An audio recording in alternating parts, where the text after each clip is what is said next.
Hello guys, आज हम current affairs की एक और न्यूज़ को कवर करने वाले हैं। तो चलिए शुरू करते हैं। एक उम्मीदवार वाले चुनाव में नोटा का विकल्प क्यों नहीं?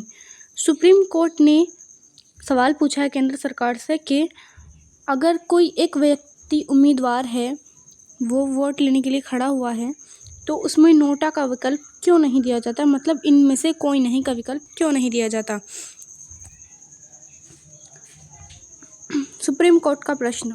सुप्रीम कोर्ट ने चुनाव आयोग से पूछा कि निर्विरोध चुनावों में नोटा इनमें से कोई नहीं का विकल्प क्यों नहीं दिया जाता, जबकि संविधान जनप्रतिनिधि अधिनियम 1961 की धारा 53(2) में निर्विरोध चुनाव की अनुमति देता है।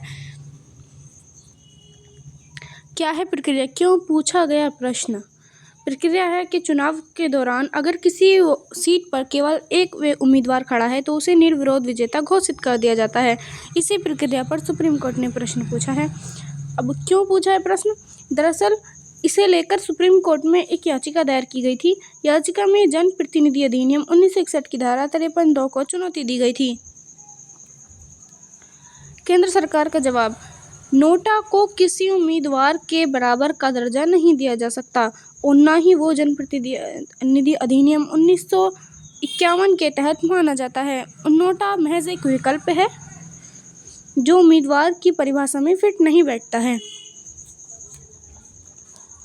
वोट देने का अधिकार एक संवैधानिक अधिकार है, न कि मौलिक अधिकार। वहीं association for democratic reforms (ADR) का पक्ष रखते हुए एडवोकेट प्रशांत भूषण ने कहा, राज्यों ने एक कानून अपनाया है जिसके अनुसार स्थानीय चुनावों में नोटा को किसी उम्मीदवार से अधिक वोट मिलने पर दोबारा चुनाव करवाया जाता है, मगर लोकसभा चुनाव में यह नियम लागू नहीं होता है। अब सुप्रीम कोर्ट की शक्तियां और कार्यक्षेत्र हम जानेंगे। संवैधानिक व्याख्या।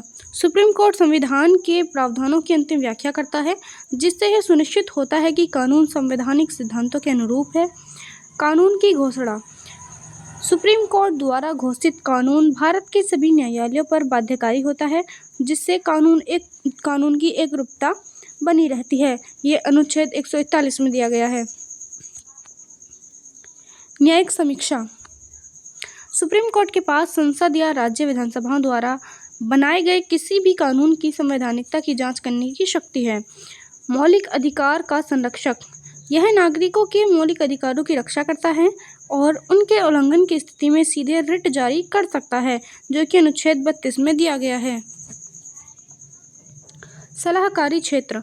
राष्ट्रपति किसी भी सार्वजनिक महत्व के कानूनी या संवैधानिक मुद्दे पर सुप्रीम कोर्ट से सलाह मांग सकता है, जो अनुच्छेद 141 में दिया गया है। अपीलीय क्षेत्राधिकारी। अपीलीय इसका क्षेत्राधिकार है। सुप्रीम कोर्ट भारत में अपील का सर्वोच्च न्यायालय है और यह निचली अदालतों के फैसलों के खिलाफ अपील सुनता है। तो ये थी आज की हमारी न्यूज़। Thank you.